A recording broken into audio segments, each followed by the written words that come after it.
السلام علیکم پیارے بچوں، آج میں آپ کو کہانی سناؤں گی جس کا نام ہے چوہا اور شیر۔ ایک دفعہ کا ذکر ہے کہ ایک جنگل میں ایک شیر رہتا تھا۔ ایک دن وہ شیر سو رہا تھا کہ اچانک ایک چوہا وہاں آ گیا اور شیر کے بالوں میں گھس کر کھیلنے لگا۔ اچانک شیر کی آنکھ کھل گئی، اس نے چوہے کو پکڑ لیا۔ چوہا ڈر گیا، وہ شیر سے منت کرنے لگا کہ مجھے چھوڑ دو، میں آئندہ ایسا نہیں کروں گا۔ شیر کو اس پر رحم آ گیا، اس نے چوہے کو چھوڑ دیا۔ چوہا جاتے جاتے شیر سے کہنے لگا کہ میں اس احسان کا بدلہ ضرور دوں گا۔ شیر ہنس پڑا۔ ایک دن کچھ شکاری جنگل میں آ گئے، انہوں نے جال ڈال کر شیر کو پکڑ لیا۔ وہاں اچانک وہی چوہا بھی آ گیا، اس نے اپنے دانتوں سے جال کو کاٹ دیا۔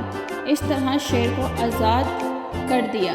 شیر نے چوہے کا شکریہ ادا کیا۔ چوہے نے کہا کہ کوئی بات نہیں، ایک دن آپ نے میری مدد کی تھی اور آج میں نے آپ کی مدد کی، اس میں شکریہ کس بات کا۔ اس کہانی سے ہمیں سبق ملتا ہے احسان کا بدلہ احسان۔ اگر آپ لوگوں کو میری ویڈیو پسند آئی ہو تو پلیز اس ویڈیو کو لائک اور چینل کو سبسکرائب کرنا نہ بھولیے گا۔ شکریہ۔